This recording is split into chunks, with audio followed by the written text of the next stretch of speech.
The K-9 unit wouldn't stop barking at the pregnant woman, causing a scene that would soon unravel into something nobody in the hospital had ever witnessed before. What started as a routine security check would reveal a truth so shocking that medical staff would talk about it for years to come. Before we begin, make sure to subscribe to the channel and comment where you're watching from. The serene hum of the maternity ward at Asheville Hospital dissolved into chaos when Coda, the therapy security K-9, erupted into frantic barking. His target, Lana Fields, a visibly pregnant woman who had just arrived from one of the mountain villages outside the city. The German Shepherd's normally composed demeanor had transformed into a rigid stance, ears forward, his deep barks echoing down the sterile hallways. "I don't understand what's happening," Lana whispered, pressing herself against the wall, one hand protectively covering her swollen belly. Her eyes darted between the agitated animal and the startled hospital staff. "I haven't done anything wrong." 3 nurses rushed to contain the situation, their voices overlapping as they tried to calm both the dog and the frightened patient. The commotion drew curious glances from other visitors, adding to the tension filling the corridor. Officer Jaden Rourke tugged firmly on Coda's leash, his face flushed with embarrassment. "I'm so sorry, ma'am." "He's never behaved like this before," the handler explained, struggling to regain control. "Coda has a perfect record. This is completely out of character." The elevator doors slid open, revealing Dr. Eloise Carmichael, head of obstetrics. She surveyed the scene with practiced calm, her skeptical gaze moving from the agitated animal to the trembling patient. The doctor's presence immediately commanded attention, the staff straightening as she approached. "What exactly is happening here?" Eloise asked, her voice cutting through the noise. She moved deliberately toward Lana, maintaining a professional distance while assessing the situation. One of the nurses leaned in, speaking in hushed tones. "The dog just went crazy when Mrs. Fields walked in. We're wondering if she might have something on her that triggered him. You know, drugs or contraband?" Eloise shot the nurse a warning glance.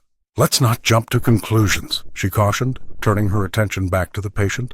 "Mrs. Fields, how far along are you?" 32 weeks, Lana answered, her Appalachian accent thickening with stress. While the staff continued speculating, Eloise observed something that others had missed. Coda wasn't displaying aggression. His posture was protective, almost as if he were standing guard. The dog positioned himself between Lana and everyone else, his behavior more alert than threatening. Meanwhile, Lana's distress was escalating beyond what the situation warranted. Her breathing had become shallow, her skin pale and clammy. The doctor noted how the woman's eyes kept darting to the exits as if calculating an escape. "Officer Rourke, please take Coda outside for now," Eloise instructed firmly, "and I'd like to examine Mrs. Fields immediately." As the handler led the still agitated dog away, the doctor couldn't shake the feeling that something significant had just unfolded, something that standard medical protocols might not adequately explain. Coda's behavior defied explanation. Despite his impeccable training record, the therapy dog refused to settle, maintaining a protective stance between Lana Fields and anyone who approached her room. Officer Jaden Rourke tugged gently at the leash, his face flushed with embarrassment. "I've never seen him act this way," Jaden explained to Dr. Eloise Carmichael, who watched with narrowed eyes. "Coda passed every certification with flying colors. This isn't like him at all." The security K-9 paced the threshold of Lana's room, ears alert, occasionally emitting a low growl when medical staff approached. The mountain woman sat rigidly on the examination table, her hands protectively cradling her swollen belly. "We've run the standard protocols," Nurse Becca Solis reported, handing Eloise a clipboard. "Toxicology, contraband screening, everything came back negative. There's nothing obvious triggering his reaction." Eloise reviewed the results methodically. Her reputation for attention to detail had earned her the department head position, and she wasn't about to miss something crucial now. She observed Coda's behavior for several minutes, noting how he positioned himself strategically whenever someone approached Lana. "Let's try something," the doctor suggested. She asked Jaden to take Coda slightly farther down the hallway, then returned slowly. As they approached, Eloise kept her eyes fixed on the monitoring equipment. The moment Coda drew near, Lana's blood pressure spiked dramatically. "Did you see that?" she asked Becca, pointing to the readings. "It happens every time the dog approaches." The nurse nodded. "Maybe she's afraid of dogs?" "No," Lana interjected softly. "I've had dogs my whole life. I love them." Eloise made notes in the chart, her mind racing through possibilities. "I want to order a full panel of advanced prenatal tests. Fetal, echocardiogram, detailed ultrasound. maternal fetal stress indicators. Everything. Dr. Carson Lee chose that moment to appear in the doorway, his expression tightening at the sight of the agitated K9. The administrator glanced at the chart in Eloise's hands. Advanced testing? Based on a dog's behavior? He questioned, voice dripping with skepticism. Dr. Carmichael, I'm concerned about unnecessary procedures and expenses, not to mention alarming the patient. With all due respect, Eloise replied evenly, there's something happening here that our standard screenings aren't catching. Coda's reaction is consistent and specific. Carson's lips thinned. Dogs aren't diagnostic tools, Doctor. They're companions at best, distractions at worst. Actually, Jaden interjected carefully, Coda received specialized medical detection training. It's part of the pilot program. The administrator sighed heavily. Fine. Run your tests. But if nothing turns up, we need to reevaluate this entire therapy program. He turned and strode away, leaving a tense silence in his wake. Eloise turned to Lana, whose face had grown pale. Don't worry, she assured her. We're going to figure this out. As she scheduled the tests, Eloise couldn't shake the feeling that Coda knew something they didn't, something that modern medicine might not be equipped to understand. Dr. Eloise Carmichael stood at the nurse's station, tapping her pen against Lana Fields' chart. The memory of her mother's hands, weathered from years of mountain deliveries, flashed unbidden through her mind. Miriam Carmichael had always trusted instinct over instruments, claiming she could feel when something was wrong with a baby long before any test showed it. I didn't spend 8 years in medical school to rely on dog behavior, Eloise muttered, pushing the thought away.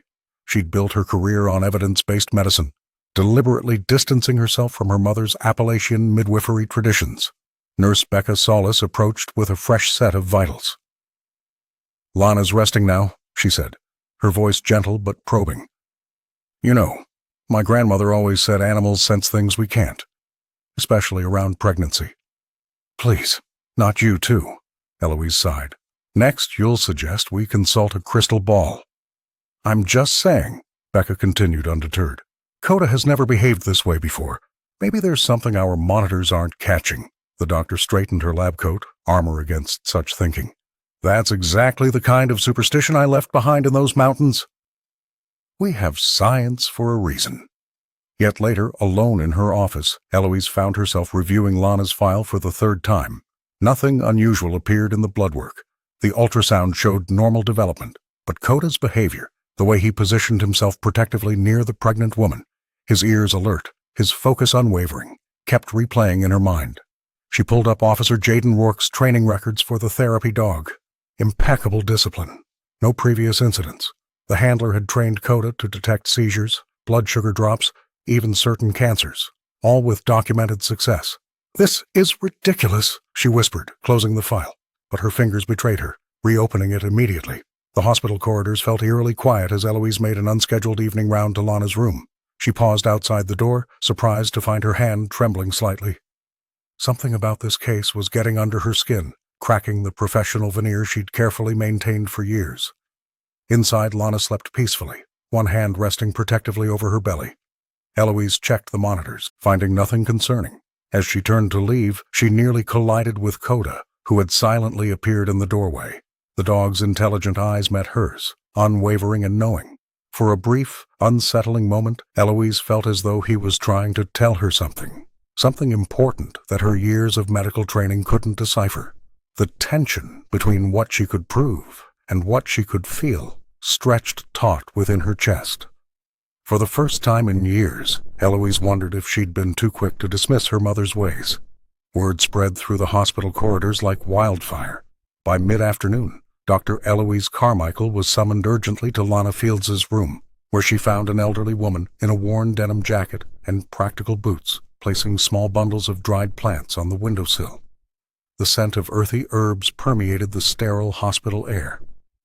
"What's happening here?" Eloise demanded, her white coat seeming to bristle with her indignation. The visitor turned slowly, revealing weathered hands stained with plant oils. "I'm Martha, the herbalist from Lana's village," she explained without apology. "These remedies will calm the child's spirit and ease the mother's burden." Lana sat upright in bed, looking more relaxed than Eloise had seen her since admission. "Martha has been helping our families for 3 generations," she explained. The mountain ways have never failed us. Eloise's jaw tightened.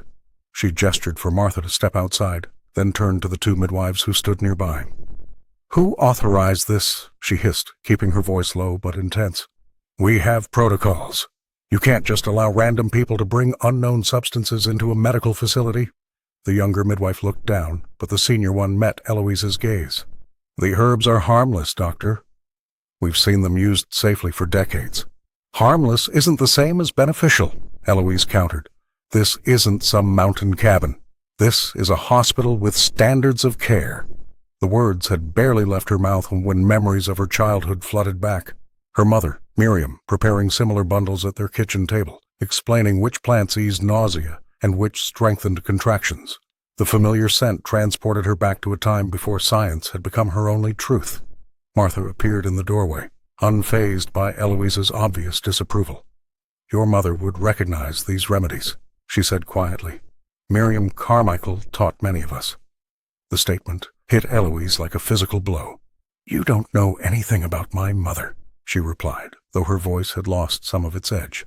"I know she respected both worlds, the old and the new," Martha continued, her calm defiance more unsettling than any argument could have been.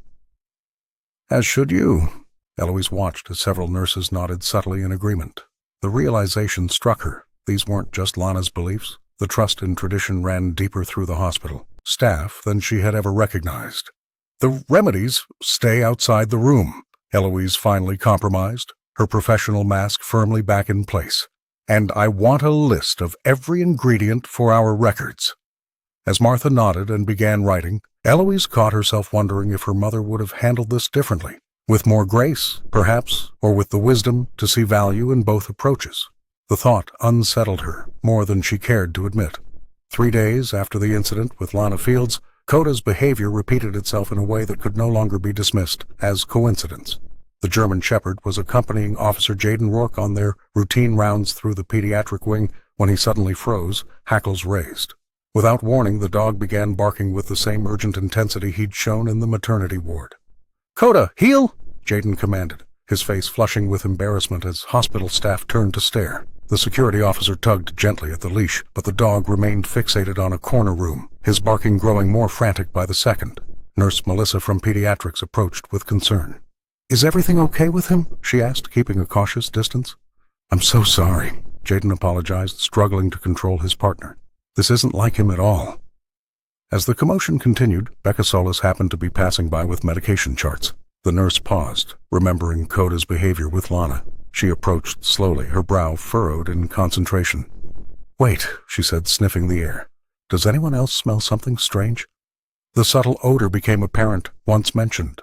A faint, rotten egg smell that seemed to be coming from the wall near the patient room Coda was fixated on.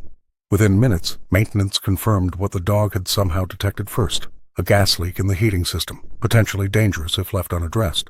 Dr. Eloise Carmichael arrived just as the wing was being evacuated as a precaution. She watched from the nurse's station as Jaden finally managed to calm Coda, the officer's expression a mixture of relief and wonder. Later that afternoon, Jaden found Eloise reviewing charts in her office. "Dr. Carmichael," he began hesitantly, "I need to tell you something about Coda."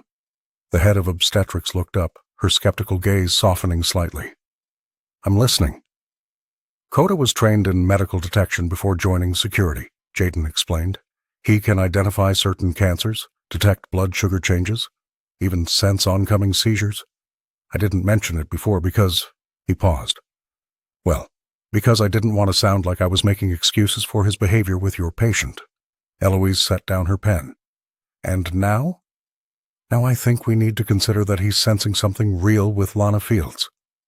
Something we're missing." The doctor remained silent for a moment, her scientific mind wrestling with the implications. Finally, she opened a fresh notebook and wrote Coda's observations at the top of the page. "Tell me everything about his training," she said, her voice measured but curious. "And I want detailed notes on every reaction he has around Lana from now on."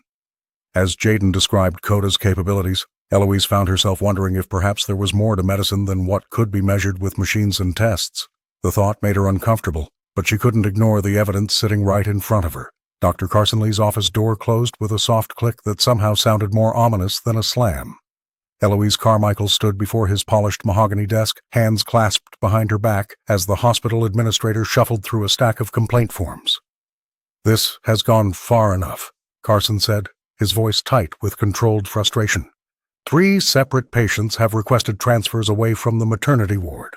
2 staff members have filed incident reports, and the board is asking questions I cannot answer. He pushed a form across the desk. What exactly am I supposed to tell them about a therapy dog terrorizing pregnant women? Coda wasn't terrorizing anyone, Eloise countered, though she knew her defense sounded weak. He's detecting something our equipment isn't catching yet. The administrator removed his glasses, pinching the bridge of his nose. You're a scientist, Eloise, not a dog whisperer. This hospital has invested millions in state-of-the-art monitoring systems, and you're suggesting we should trust the instincts of an animal over medical technology? I'm suggesting we consider all available data, she replied, feeling her professional credibility eroding with each word. Carson leaned forward. The therapy program was implemented to comfort patients, not frighten them. If you cannot control the dog, I'll have no choice but to suspend the entire K9 unit and recommend a review of your decision-making. His tone softened slightly. Your record here has been exemplary. Don't throw that away on a hunch. Eloise felt the weight of 20 years of medical training pressing against an intuition she couldn't explain. Give me 72 hours, she said. If I can't provide clinical evidence supporting Coda's behavior, I'll remove him from the ward myself. 48, Carson countered. And keep that animal away from Lana Fields. Her family's already talking about transferring to Mountain Community Hospital. Walking back to the maternity ward, Eloise passed Officer Jaden Rourke in the corridor. The handler was kneeling beside Coda, checking the canine's vest. The dog's calm demeanor now betrayed nothing of his earlier agitation. Everything okay, Dr. Carmichael? Jaden asked, noticing her expression. We're on thin ice, she admitted. The program, your position, possibly my career, all hanging by a thread because of what happened with Lana. Jaden stood, his face serious. Coda's never been wrong, not once in 4 years of service. Eloise nodded, the conflict within her deepening. Her scientific mind demanded evidence, but something else, something that reminded her of her mother's certainty when delivering babies in those mountain villages, whispered that the dog knew exactly what he was doing. 48 hours, she said, more to herself than to Jaden. We have 48 hours to prove Coda right, or we all lose.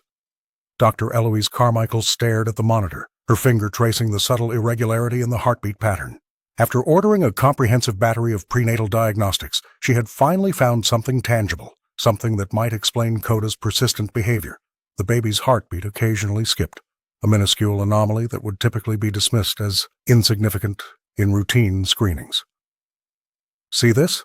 Eloise pointed to the slight deviation on the printout, showing Nurse Becca Solis. It's barely perceptible, but it's there. Every 47 seconds, approximately. Becca leaned closer, her gentle eyes narrowing as she studied the readout. Most doctors would overlook this entirely, she observed, brushing a strand of hair from her face. Exactly. But pair it with Coda's reaction. Eloise trailed off, her scientific mind struggling to connect these disparate pieces of evidence. The dog's behavior in this medical anomaly couldn't be coincidental. Perhaps we should document everything, Becca suggested, reaching for her tablet.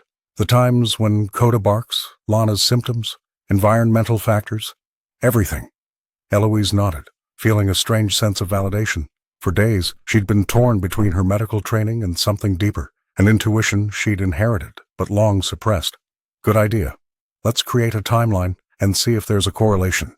Over the next 12 hours, they meticulously recorded every detail.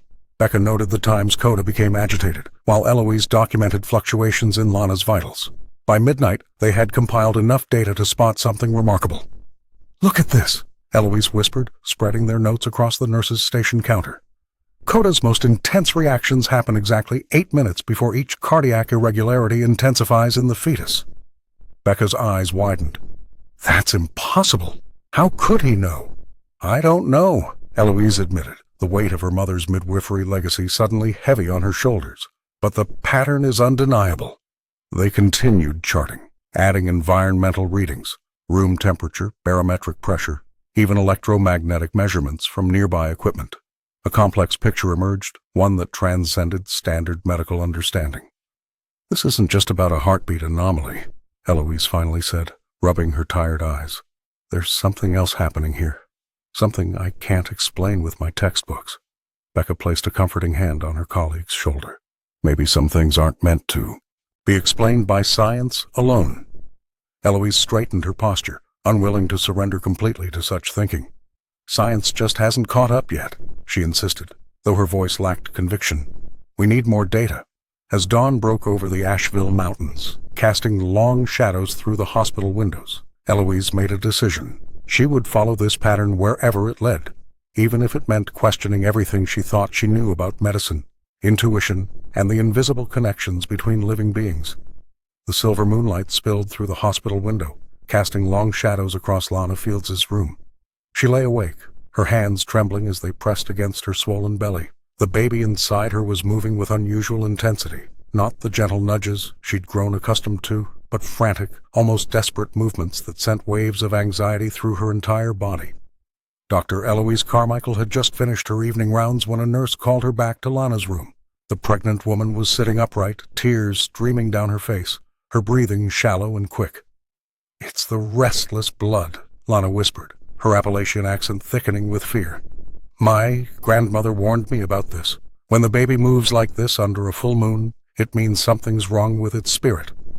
Eloise pulled up a chair beside the bed, checking the monitoring equipment with practiced efficiency. "The readings are normal, Lana. Increased fetal movement is common in the third trimester." "This ain't normal," the mountain woman insisted, clutching Eloise's hand with surprising strength. "In our village, restless blood is a warning. My sister had it too before she—" Her voice trailed off, unwilling to complete the thought. The doctor felt a flicker of unease. Her scientific mind rejected such superstitions, yet she couldn't ignore the genuine terror in her patient's eyes. "Tell me more about this belief," she said, surprising herself with her interest. "The old ones say some babies are born with a gift. They sense things others can't. Before birth, they get restless when danger's near." Lana's voice dropped to a whisper. "My family line has always had the gift. My sister's baby had it too, before they both vanished." Eloise glanced at the monitor again, searching for any medical explanation she could offer. "I understand your concern, but I can assure you—" "You don't understand," Lana interrupted. "Look." She guided the physician's hand to a spot on her abdomen where the movement was most intense. Beneath her palm, Eloise felt a rhythm unlike any fetal movement she'd encountered in 15 years of practice, almost like a code being tapped out. For a moment, the gap between Eloise's medical training and the ancient knowledge Lana carried seemed unbridgeable. The doctor found herself remembering fragments of her mother's midwifery wisdom, things Miriam Carmichael had tried to teach her before their estrangement. "I'll stay with you tonight," Eloise finally said, her clinical detachment wavering. "We'll monitor everything closely." As she settled into the chair beside Lana's bed, Eloise couldn't shake the feeling that something was eluding her medical understanding, something that perhaps couldn't be measured by her sophisticated equipment or explained in her medical textbooks. Outside in the corridor, Coda paced restlessly, his nails clicking against the linoleum floor. The double doors of the maternity ward swung open with a decisive push. Dr. Eloise Carmichael looked up from her chart to see a figure she hadn't encountered in nearly 7 years. Miriam Carmichael stood in the entryway, her silver-streaked hair pulled back in a practical bun, wearing a worn leather bag slung across her shoulder, the same bag that had accompanied her to countless home births across the Appalachian foothills. "Mother," Eloise said, the word hanging between them like frost.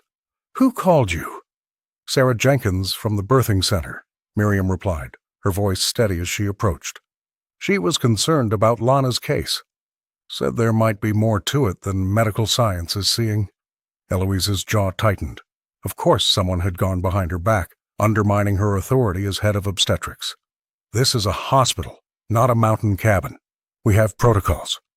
And I have 40 years of experience with mountain mothers," the older woman countered, setting her bag on a nearby chair. "Some things don't show up on your monitors." The tension between them was palpable, drawing curious glances from the nursing staff. Becca Solis approached cautiously, extending her hand to Miriam with genuine warmth. "Mrs. Carmichael, I've heard so much about your work." "It's an honor." Eloise watched in dismay as her colleague, her ally, welcomed her estranged mother as if she were a visiting dignitary. Within minutes, word spread through the ward. Nurses who had questioned Coda's behavior now whispered excitedly about Miriam's arrival. Even Dr. Carson Lee, who had been skeptical of everything related to Lana's case, emerged from his office to greet the renowned midwife. "Your reputation precedes you," he said, shaking her hand. "Perhaps you can help us make sense of this unusual situation." Eloise felt her professional standing eroding beneath her feet. When Lana's husband arrived with her parents, they gravitated immediately to Miriam, their faces lighting with recognition. "You delivered my cousin's twins," Lana's mother exclaimed. "They said you knew something was wrong before the doctors did." Miriam nodded humbly. "Sometimes we just need to listen differently." Eloise retreated to the nurse's station, pretending to review charts while watching the scene unfold. Her mother moved through the ward with a quiet authority that had once filled their home, the same authority Eloise had rejected when choosing medical school over apprenticeship. Officer Jaden Rourke appeared with Coda at his side. To Eloise's astonishment, the dog, who had been agitated for days, approached Miriam calmly, sitting at her feet as if they were old friends. "He knows," Miriam said simply, meeting her daughter's gaze across the room.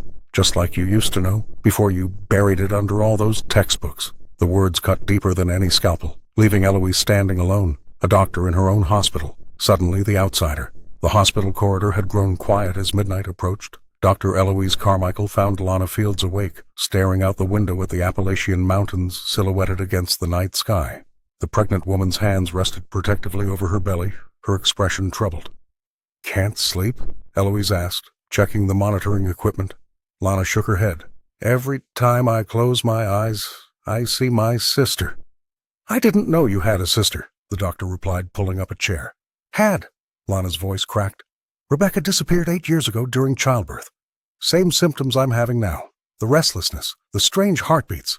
Her fingers traced circles on her swollen abdomen. "Our village elders said it wasn't the first time this happened in our family." Eloise leaned forward, her professional detachment wavering. "What do you mean?" "The midwives in our mountains have records going back generations. They say certain bloodlines carry gifts."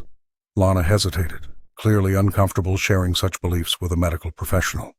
"They believe some babies are born with special sensitivities. They can feel things others can't." "And your sister's baby?" "The midwives said the child was overwhelmed by these sensitivities. That's why Coda reacts to me. He senses what the baby feels." Tears welled in her eyes. "Rebecca went into labor during a thunderstorm. By morning, she was gone. No body, no baby, just empty bedsheets and rumors." The revelation sent a chill through Eloise. She recalled fragments of childhood memories, her mother Miriam whispering with other midwives late at night, keeping certain birth records separate from others, warnings about special cases that required different care. "Did they ever find her?" Eloise asked gently. "The official report said she ran away. But our people know better." Lana gripped Eloise's hand. "Doctor, I'm scared the same thing will happen to me."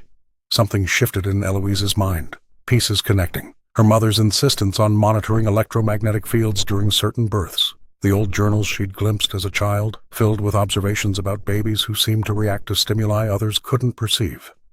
"Lana, I promise you this. History won't repeat itself," Eloise said, squeezing her hand back. "Whatever happened to your sister, whatever this gift might be, we'll face it with both science and understanding."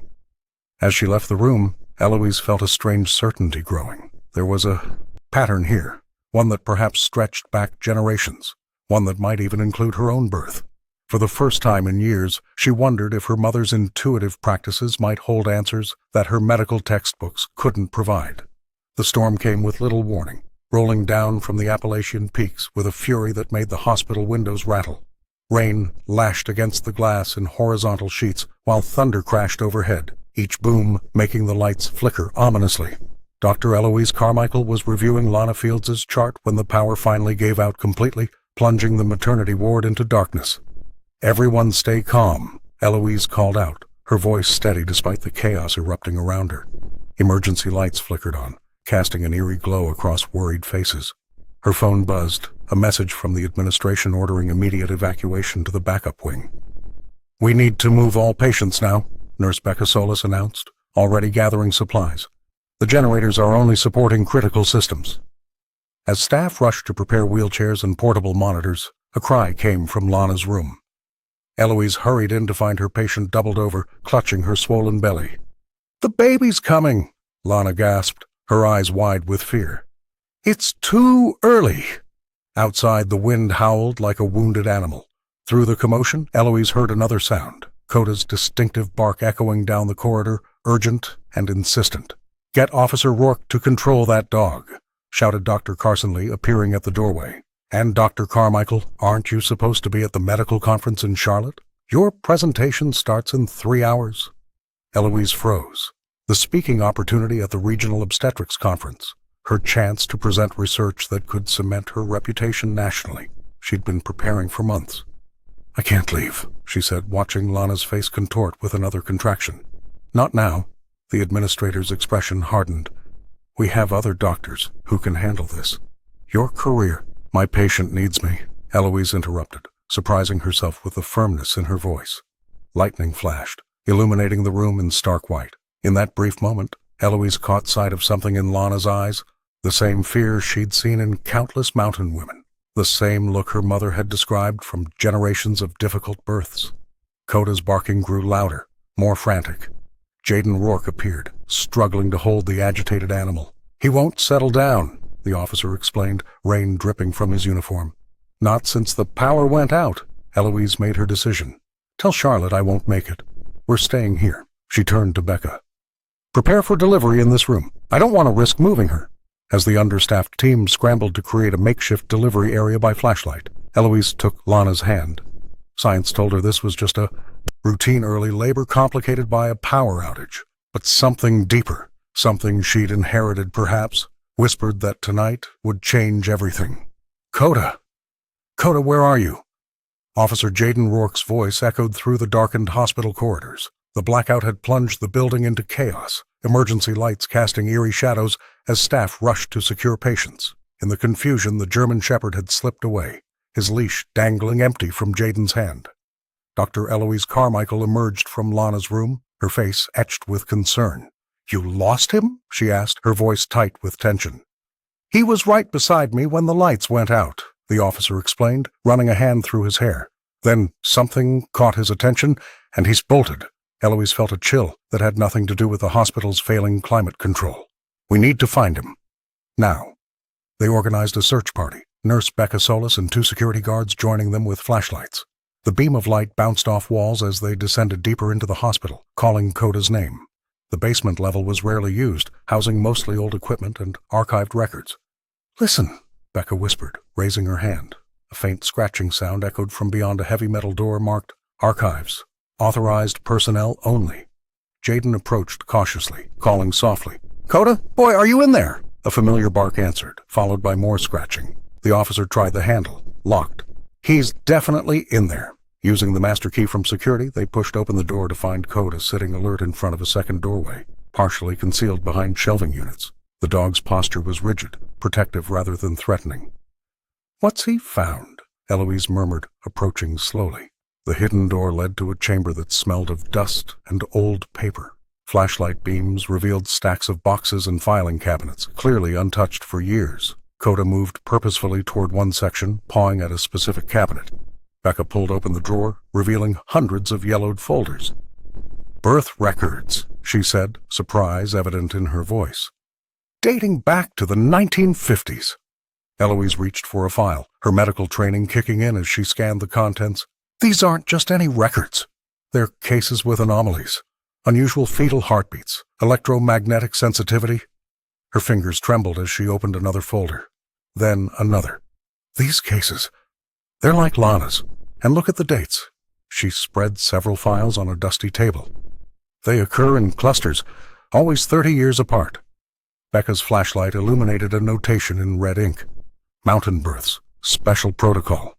"There's a pattern here," Eloise whispered, her scientific mind racing to connect the dots. "Something cyclical that the hospital has been documenting for decades." Coda sat beside her, his mission apparently accomplished. Jaden patted the dog's head. "How did he know to bring us here?" Eloise didn't answer immediately, too absorbed in a file dated exactly 30 years before. The mother's name made her breath catch. Carmichael. "He knew," she finally said, "because some instincts transcend our understanding." The yellow beam of the flashlight cut through decades of dust as Dr. Eloise Carmichael spread the brittle papers across the basement floor. Her fingers trembled slightly as she traced the dates on the faded hospital records. Becca Solis knelt beside her, methodically arranging the files in chronological order. "There's definitely a pattern here," Becca whispered, her voice hushed with discovery. "Every 30 years, almost to the month." Eloise froze when her finger landed on a familiar date.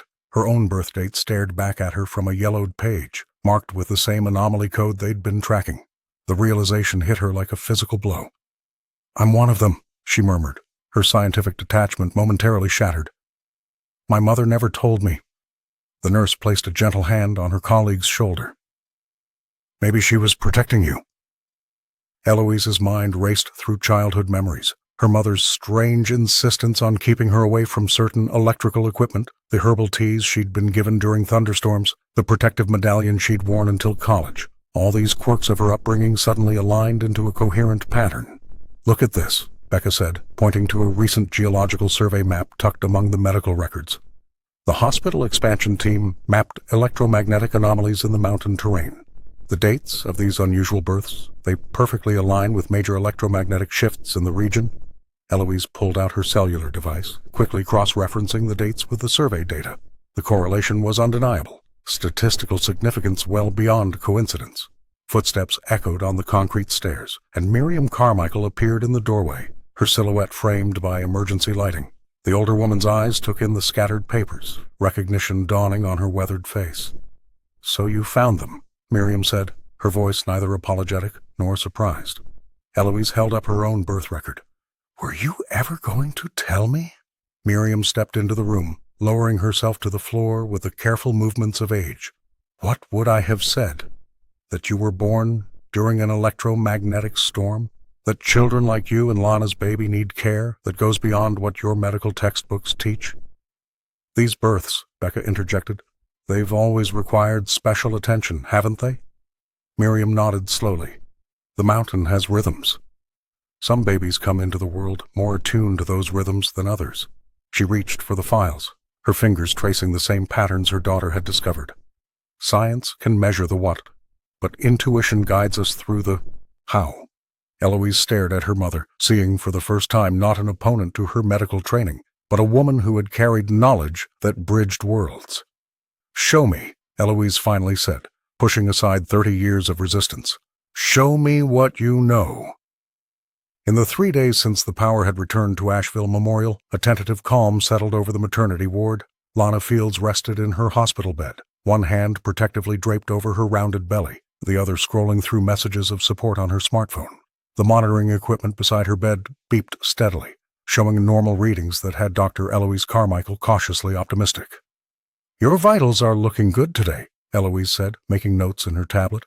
"The baby's heartbeat has stabilized since the storm." Lana nodded, relief evident in her tired eyes. "It feels different, too. Calmer." Their moment of peace shattered when Coda burst into the room, pulling Officer Jaden Rourke behind him. The therapy dog's bark echoed against the sterile walls, but this time his attention wasn't fixed on Lana. Instead, he lunged toward the monitoring equipment, hackles raised. "I'm so sorry," Jaden stammered, struggling with the leash. "He was fine during rounds, then suddenly went ballistic when we passed your door." Eloise's first instinct was irritation. They'd finally achieved stability, and now this disruption. But something in Coda's focused intensity gave her pause. The canine wasn't behaving aggressively. He was alerting, positioning himself between the patient and the medical device. "Wait," she said, raising her hand. "Let him approach the monitor." Jaden loosened his grip, and Coda immediately placed his paw against the side panel of the fetal monitor, whining urgently. Nurse Becca Solis appeared in the doorway. "Everything okay?" I heard barking. "I'm not sure," Eloise replied, moving toward the equipment. She unplugged it and examined the back panel, noticing a slight discoloration near the power supply. "Get the backup unit from storage, now." While they waited, Eloise manually checked Lana's vitals. The readings from the device had shown normal patterns, but her practiced fingers detected a subtle irregularity in the baby's movements that the machine had missed. When the replacement arrived, the difference was immediate. The new monitor showed micro-fluctuations in the baby's heart rate. Nothing immediately dangerous, but significant enough that a delivery under those conditions could have been catastrophic if undetected. The surge from the blackout must have damaged the calibration system, Eloise explained to a wide-eyed Lana. It was showing steady readings because it wasn't sensitive enough to detect the variations. Jaden knelt beside his partner, scratching behind Coda's ears. He knew. Somehow, he knew. Eloise nodded slowly, a new respect dawning in her eyes as she watched the German shepherd settle contentedly at the foot of Lana's bed. What she had initially interpreted as disruptive behavior had been a desperate attempt to communicate. Coda's warning wasn't aggression. It was protection in its purest form. I think, she said quietly, we all owe him an apology. Eloise found her mother sitting alone in the hospital chapel, hands folded in her lap, eyes closed in quiet contemplation. The sterile fluorescent lights cast harsh shadows across Miriam Carmichael's weathered face, deepening the lines that years of mountain midwifery had etched there. You knew about those records all along, didn't you? Eloise's voice echoed in the empty space. She clutched a yellowed folder from the basement chamber, her knuckles white with tension.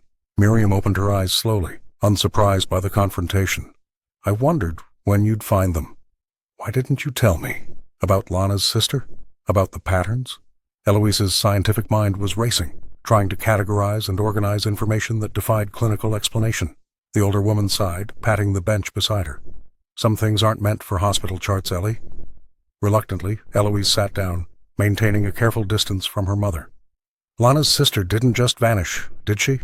Rebecca Fields, Miriam said softly. Born under the same signs as Lana's baby.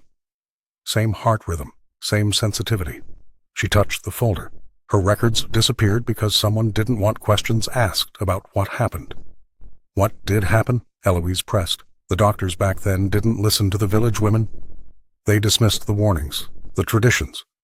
Miriam's voice grew tight.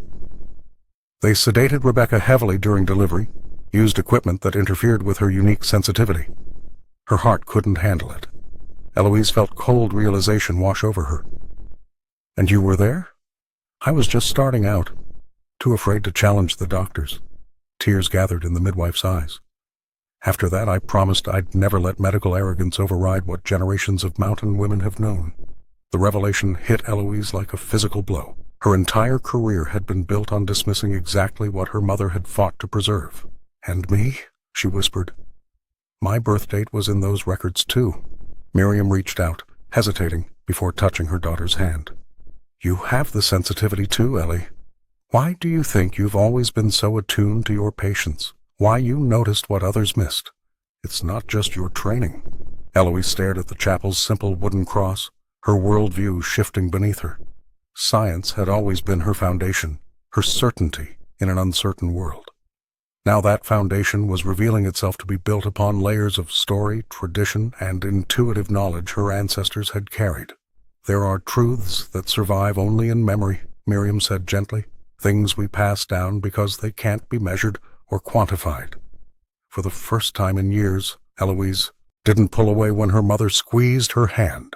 The boundary between her scientific training and the intuition she'd suppressed for so long began to blur, revealing not contradiction, but completion. Nurse Becca Solis had been meticulously documenting everything since the strange incidents began. While the doctors debated and the hospital administration fretted, she quietly collected samples of the herbalist's remedy, carefully labeling each component in her neat handwriting. Without telling anyone, she sent the mixture to the hospital's pharmaceutical lab for analysis. 3 days later, the results arrived in her email. Becca's eyes widened as she scrolled through the report. The traditional concoction, dismissed by most of the medical staff as folk nonsense, contained 3 naturally occurring compounds scientifically proven to regulate cardiac rhythm. One ingredient in particular, a rare mountain root, had properties remarkably similar to a pharmaceutical drug used to treat fetal arrhythmia. Dr. Carmichael needs to see this, she whispered to herself, printing the report with trembling hands. Eloise was reviewing Lana's latest charts when Becca knocked on her office door. The nurse slid the analysis across the desk without a word. As Eloise read, her expression shifted from skepticism to astonishment. This can't be right, she murmured, but the evidence was undeniable. The remedy that the mountain herbalist had brought, the very same mixture she had nearly thrown out, contained compounds that could genuinely help Lana's baby. The next morning, Eloise requested an emergency staff meeting. The conference room filled quickly with curious medical personnel. Dr. Carson Lee sat at the far end, arms crossed, his expression a mixture of impatience and annoyance. "I've called you here to present new findings," Eloise began, distributing copies of the analysis. "The traditional remedy brought by our patient's community herbalist contains 3 active compounds that specifically address fetal cardiac irregularity." A murmur spread through the room. Carson scoffed audibly. "Are we now endorsing witch doctors, Dr. Carmichael?" he asked, his voice dripping with sarcasm. Eloise stood taller. "We're endorsing evidence-based medicine, Dr. Lee, and the evidence suggests we've been dismissing valuable knowledge." She gestured toward Becca, who displayed slides showing the molecular structures. "These compounds have been used for generations in Appalachian medicine. Our instruments just caught up to what they already knew." Several doctors leaned forward, genuinely intrigued. A cardiologist raised her hand. "Could we synthesize these compounds?" "We already do," Eloise replied. "One is a base component in a cardiac medication we regularly prescribe, at $400 per dose." The room fell silent as the implications sank in. Even Carson seemed momentarily speechless. "I'm proposing a pilot program," Eloise continued, "integrating traditional knowledge with our modern practices, not to replace science, but to enhance it." As the meeting adjourned, Eloise noticed the shift, subtle nods of approval, thoughtful expressions replacing dismissive ones. The hospital's perception was beginning to change, one mind at a time. Dr. Carson Lee stood at the head of the conference table, his expression stern as he addressed the hospital board. "The K-9 program has become a liability," he declared, tapping a folder of incident reports. "We've had disruptions in multiple wards, frightened patients, and practices that frankly border on superstition rather than medicine." Officer Jaden Rourke sat rigid in his chair, Coda lying obediently at his feet. The handler's normally calm demeanor had given way to barely contained frustration. "With all due respect," Jaden interjected, "Coda identified a critical equipment malfunction that our technicians missed." "That's not superstition, it's specialized training." Dr. Lee shook his head dismissively. "One lucky coincidence doesn't justify the chaos this animal has caused." The tension in the room was palpable as Jaden rose to his feet. "I've been with this program for 7 years. If you terminate it based on misunderstanding what happened here, you're making a terrible mistake." His voice wavered slightly. "I'm willing to put my position on the line for this."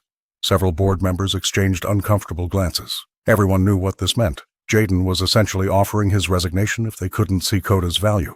The door opened and Eloise Carmichael entered, carrying a stack of folders. The head of obstetrics hadn't been invited to this meeting, but her determined expression made it clear she wouldn't be turned away. "Before you make any decisions," she said, distributing materials to each board member, "I've compiled comprehensive evidence of Coda's contributions." She remained standing as they flipped through her meticulously organized documentation, case reports detailing Coda's accurate detection of the gas leak, the equipment malfunction, and patterns of behavior that correlated with medical anomalies. She'd included testimonials from Nurse Becca Solis, 3 patients including Lana Fields, and even reluctant statements from initially skeptical staff members. "This isn't about choosing between science and intuition," Eloise continued. "It's about recognizing that our tools for detection aren't limited to machines. Coda represents an additional layer of patient safety." Dr. Lee crossed his arms. "This is highly irregular, Dr. Carmichael." "So was the fact that a dog detected a problem our $1 million equipment missed," she countered. After nearly an hour of heated debate, the board chairperson finally raised her hand for silence. "We're not prepared to make a permanent decision today. The program will continue on a 90-day probationary period with enhanced documentation protocols and supervision." Jaden exhaled slowly, reaching down to place a hand on Coda's head. Eloise nodded, accepting the compromise. As they left the conference room, she turned to Jaden. 90 days is enough time to prove what we already know." "Thank you," he said simply. "Not many doctors would have put their reputation on the line for a dog." "Not just any dog," Eloise replied, watching Coda trot ahead of them down the corridor. "And not just for him." The delivery room hummed with a strange harmony as Lana Fields' contractions intensified. Monitors beeped rhythmically while ancient chants from Miriam Carmichael's lips filled the spaces between. Dr. Eloise Carmichael stood beside her estranged mother, their shoulders nearly touching as they worked in unexpected synchrony. For the first time in years, they weren't adversaries but allies in bringing new life safely into the world. "Breathe through it, just like that," Eloise instructed, her clinical tone softened by genuine care. Beside her, Miriam placed a small bundle of herbs near Lana's head, their subtle aroma filling the air. "The baby's heart rate is stabilizing," Nurse Becca Solis announced, glancing between the monitor and the two Carmichael women with quiet amazement. Lana gripped Eloise's hand during a particularly strong contraction. "Is Coda still here?" she gasped. "Right outside with Officer Rourke," Becca assured her.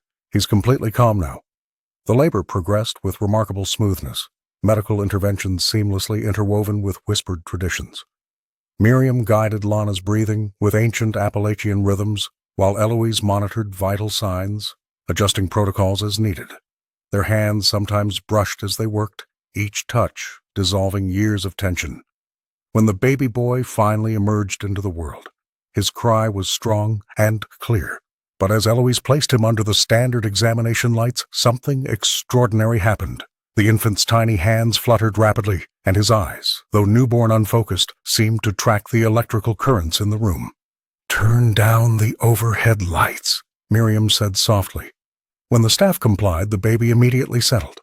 "He's not ill," Eloise whispered, recognition dawning in her eyes. "He's sensitive, like the others in the records." Miriam nodded. "Like you were." The revelation struck Eloise like lightning. Her childhood sensitivities to storms, her inexplicable awareness of hidden energies, traits her scientific mind had rationalized away, suddenly made sense. What she'd dismissed as superstition was actually a hereditary gift of perception, one that had driven her toward medicine in search of explanations. "I always thought you chose science to spite me," Miriam said, gently swaddling the newborn, "but you were following your gift, just in a different direction." Tears formed in Eloise's eyes as she watched Lana cradle her son. "I never understood until now." The baby, now wrapped in a blanket woven with traditional mountain patterns, was handed back to his mother. Around them, the medical equipment continued its vigilant monitoring, but the atmosphere had transformed. Science and tradition no longer stood opposed, but complemented each other in perfect balance. As mother and child bonded, Eloise felt her mother's hand on her shoulder, a touch that carried forgiveness, understanding, and the weight of generations. The circle was complete. The afternoon sun streamed through the windows of the maternity ward, casting a warm glow over Eloise Carmichael, Lana Fields, and Miriam Carmichael as they sat together in comfortable silence. 3 weeks had passed since the birth of Lana's healthy baby boy, and the transformation within the hospital walls was palpable. "I never thought I'd see the day," Miriam said, gesturing toward the newly painted mural spanning the corridor wall. The artwork depicted women from the Appalachian Mountains engaged in ancient birthing rituals, their faces serene and knowing. "Your father would have loved this." Eloise nodded, the mention of her father no longer stinging as it once had. "The board approved 4 more like it for different wings," she replied, watching as Lana gently rocked her sleeping infant. "And they've agreed to bring in midwives from your village as regular consultants." The sterile clinical atmosphere that had once defined Asheville's hospital was gradually transforming. Conference rooms now hosted weekly meetings where medical professionals and traditional healers shared knowledge. In one such room, Nurse Becca Solis had created an impressive database documenting the chemical properties of mountain herbs alongside their traditional uses. "Becca's work is being considered for publication," Eloise told her mother, pride evident in her voice. "She's created a classification system that bridges pharmacology and folk medicine." Even Carson had to admit it has merit. Dr. Lee, though initially resistant, had begrudgingly acknowledged the value of the integrated approach after patient satisfaction scores reached an all-time high. The administrator still frowned whenever he spotted the herbalist consulting with staff, but he kept his objections to himself. In the corner of the room, Coda lay peacefully at Jaden Rourke's feet. The dog, once nearly removed from the program, had become something of a celebrity. Children from the pediatric ward would visit him during scheduled therapy sessions, and expectant mothers often requested his presence during checkups. "He hasn't barked at anyone since your delivery," Jaden told Lana with a smile. "I think he knows his job is done." The officer had been promoted to head of the expanded K-9 program, which now included specialized training for medical detection dogs. His dedication to Coda had earned him respect throughout the medical community. As they spoke, Becca entered carrying a tray of steaming cups. "Mountain tea," she explained, distributing the aromatic beverage. "The herbalist taught me the proper ratio." Eloise accepted her cup, inhaling the familiar scent that reminded her of childhood visits to her grandmother's cabin. The hospital, once divided between science and tradition, was finding balance. In the new wing, dedicated to high-risk pregnancies, monitoring equipment stood alongside comfort measures derived from mountain wisdom. To healing, Miriam said, raising her cup. And transformation, Eloise added, completing her mother's toast as they watched Lana's baby stretch in peaceful sleep. Eloise Carmichael cradled Lana's newborn son in her arms, marveling at his perfect fingers and the alertness in his eyes. The infant, now 3 days old, had a remarkable calm about him, except when the hospital's electrical system surged, at which point he would stir as if hearing a distant call. At their feet, Coda lay contentedly, his mission seemingly complete. "He's going to be just fine," Eloise assured Lana, who watched from her recovery bed with tired but peaceful eyes. "His sensitivity is a gift, not a condition." The door opened as Dr. Carson Lee entered with an uncharacteristic smile. "The board's decision was unanimous," he announced. "The K9 program stays, and we're expanding it. 3 more dogs will join Coda by summer." The administrator's change of heart had come after reviewing the overwhelming evidence of Coda's medical intuition, documented meticulously by Nurse Becca. Officer Jaden couldn't hide his relief. "I told you he was special," he said, kneeling to ruffle Coda's fur. The dog's tail thumped against the linoleum floor, his dark eyes watchful but serene. Later that afternoon, Eloise stood in the newly renovated East Wing with her mother and Becca. Sunlight streamed through windows framing a mural that depicted mountain healing traditions alongside modern medicine, a visual representation of the hospital's evolving philosophy. The Integrated Care Initiative, Miriam read from the plaque Eloise had just unveiled. "Your father would have been proud." The mention of him, a man who had valued both science and tradition, bridged decades of silence between mother and daughter. Eloise nodded, emotion catching in her throat. "We've already had 6 hospitals request our protocols," she said. "They want to know how we're blending traditional knowledge with clinical practice." Becca held up her tablet showing the digital database she'd created. "The herbalist has agreed to document every remedy, and we're running clinical trials on 3 of them already." Her methodical approach had transformed skepticism into scientific curiosity throughout the medical facility. As they spoke, the elevator doors opened, revealing a young woman with the same mountain accent as Lana. Her hands rested protectively on her rounded belly as she approached the reception desk. Coda, who had been dozing at Jaden's feet, suddenly lifted his head. His ears perked forward, but instead of barking, he rose calmly and padded toward the newcomer, sitting attentively at her side. "Looks like we have another one," Becca whispered. Eloise exchanged glances with her mother. The cycle was continuing, but this time they were prepared, not just with machines and medicine, but with the wisdom of generations and the instincts of a remarkable dog who could sense what humans had forgotten how to perceive. "Let's welcome her," Eloise said, stepping forward with the confidence of someone who had finally reconciled the healer and the scientist within herself.